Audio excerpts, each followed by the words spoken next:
I'm Chrissy. And I'm Kandice. And we're in Lafayette doing a film about Nutria.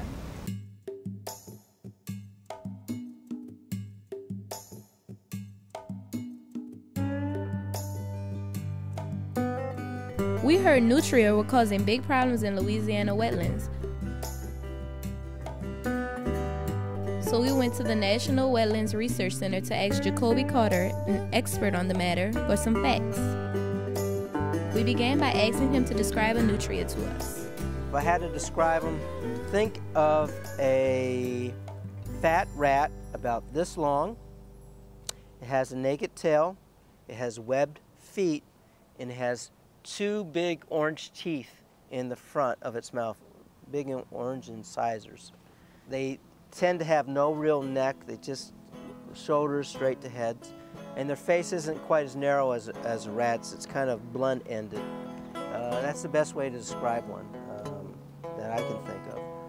So we figured, how much harm could these overgrown rats do to our wetlands? So we decided to ask. That's a good question.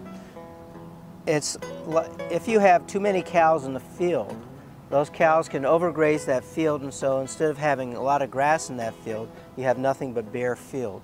Nutria can do the same thing. When their population densities are too high, they can overgraze the marsh, and they cause that marsh to start to break up. The marsh system, unlike a field, has a lot of water that flows over it. And when you take away that vegetative cover, or when the nutria, for instance, dig down and eat the roots of the plant, that stirs up the marsh, it breaks up, and then the next time water flows through that system, it moves out the sediment and causes that marsh to just disappear. The land itself disappears when nutria overgraze in a system. Apparently, these nutria were destroying our Louisiana wetlands, but how is this affecting us? Why should we care about saving our wetlands from nutria?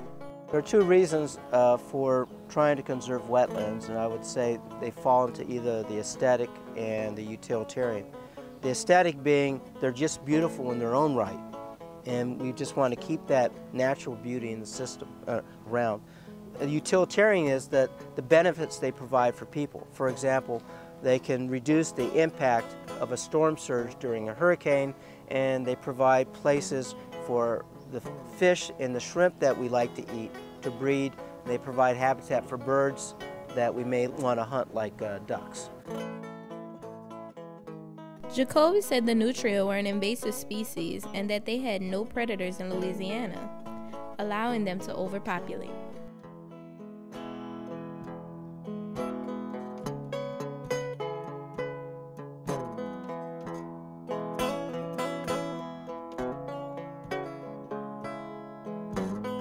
We were concerned with how we could help put a dent in the nutria population. We did some quick research and found out that nutria was edible. We asked Jacoby if he ever eaten any nutria meat.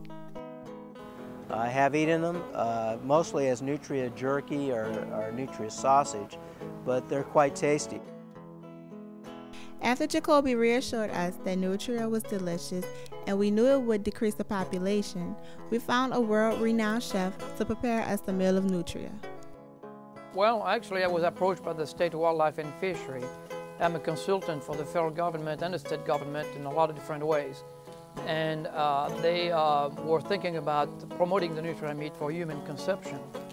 And so I asked to get some samples. And I heard about the nutria, and I knew exactly what they were doing, how much damage they were doing for our wetland. And that's really where my interest was mainly, my biggest concern is about the damage of the wetland of Louisiana. Now we're ready to eat? Yes. All right, bon appetit, everybody.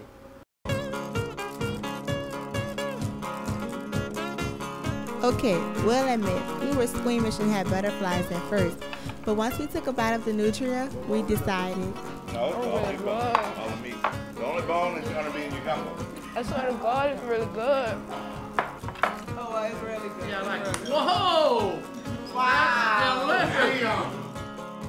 Much to our surprise, we found out that the nutria was quite tasty, and we also found out that Philippe was famous for cooking for 2 presidents.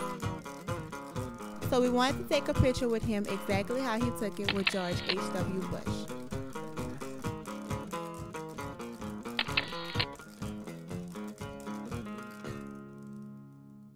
Chef Philippe told us his program of getting people to eat the nutria hadn't been successful. However, Philippe suggested a new solution to the overpopulation of nutria. Well, I think the other alternative would be pet food. If we like it already as a food item, I think that nutria would be perfect for the pet, and definitely healthy for the pet too as well.